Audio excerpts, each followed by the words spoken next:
Welcome to today's Explainer. We're jumping right in to decode the foundations of the organized student.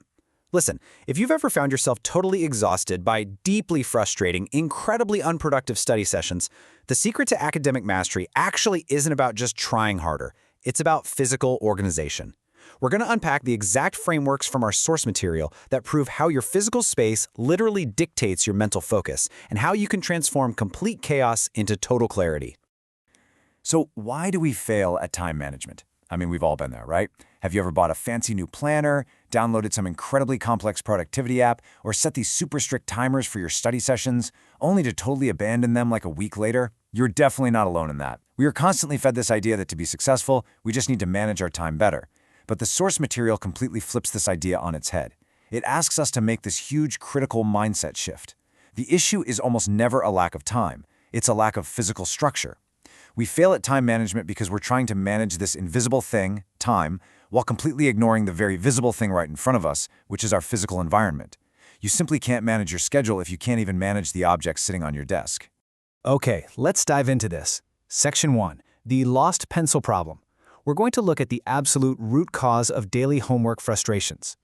There is a stark, undeniable contrast between a messy desk and a tidy desk. And look, this isn't just about aesthetics or having a room that looks nice for Instagram. The research we're examining points out that a messy, chaotic environment actively hijacks your focus.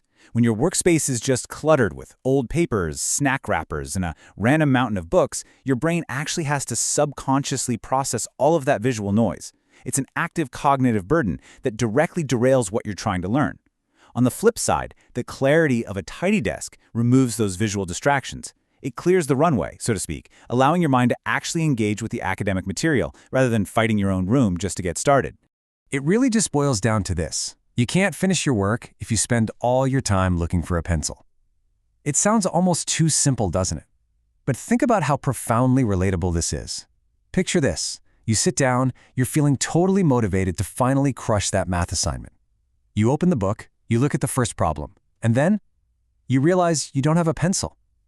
So you spend the next 10 minutes rummaging through desk drawers, digging into the dark abyss at the bottom of your backpack, getting more and more frustrated.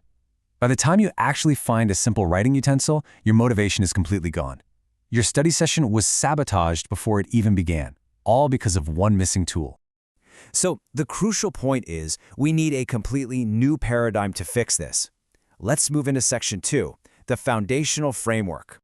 A structured environment isn't just some annoying chore to check off a to-do list. It's a tidy, physically organized workspace that serves as the absolute prerequisite for effective time management and academic success. This is a huge shift in thinking. It elevates the basic concept of cleaning your room into a highly serious, non-negotiable academic strategy. The source material strongly emphasizes that time management is incredibly difficult, if not totally impossible, without this foundation. If you really want to achieve academic mastery, you don't start by blocking out your hours. You start by establishing this structured environment. It is the bedrock upon which literally all your other educational goals are built. Let's move on and see how this builds into real everyday practice with Section 3, the two-folder system. This system solves the massive problem of lost and mixed up papers, and it does it through absolute simplicity. Instead of those giant complex accordion files with 20 different subsections, which, let's be honest, a student will inevitably get lazy about using, you implement a strict two-folder system. First, you use one distinctly colorful folder strictly for schoolwork that stays at the desk. That's the Keep Here folder. Then, you use a second, totally different folder exclusively for homework that travels back and forth. That's the Take Home folder. By reducing the entire filing system to a simple binary choice, it completely eliminates decision fatigue.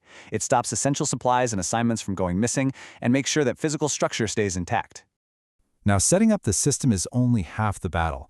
Let's look at Section 4, Routines and Rewards, to see how we actually maintain this. Organization is absolutely not a one-and-done event. It's a recurring habit.